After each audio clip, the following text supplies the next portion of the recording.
जय श्री कृष्णा।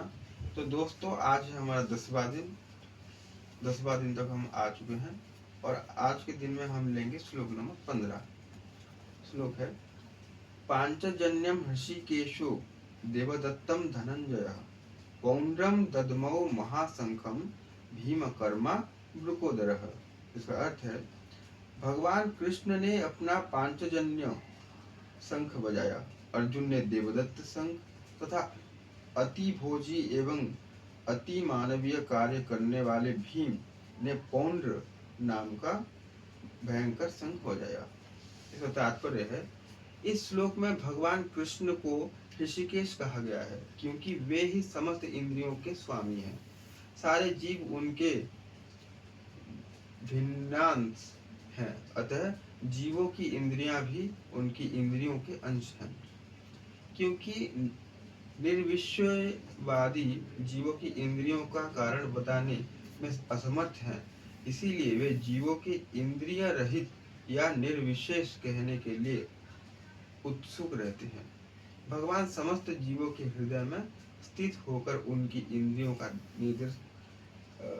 निर्देशन करते हैं, किंतु वे इस तरह निर्देशन करते हैं कि जीव उनकी शरण ग्रहण कर ले, और विशुद्ध भक्त की इंद्रियों का तो वे प्रत्यक्ष निर्देशन करते हैं।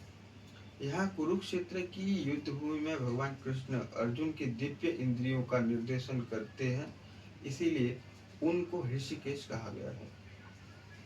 भगवान के विविध कार्यों के अनुसार उनके भिन्न भिन्न नाम हैं। उदाहरणार्थ, इनका एक नाम मधुसूदन है क्योंकि उन्होंने मधु नामक एक असुर को मारा था। वे गौओं तथा इंद्रियों को आनंद देने के कारण गोविंद कहलाते हैं। वसुदेव के पुत्र होने के कारण इनका नाम वसुदेव हुआ। देवकी को माता रूप में स्वीकार करने के कारण इनका नाम देवकी नंदन है।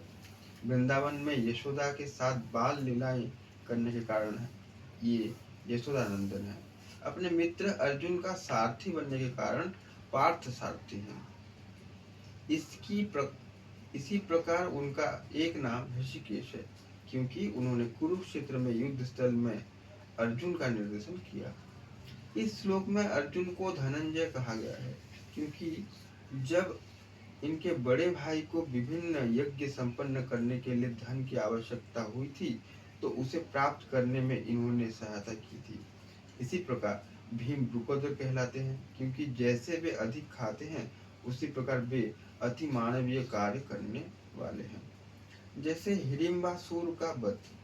अतः पांडवों के पक्ष में श्री कृष्ण इत्यादि विभिन्न व्यक्तियों द्वारा विशेष प्रकार के शंखों का बजाया जाना युद्ध करने वाले सैनिकों के लिए अत्यंत प्रेरणाप्रद था।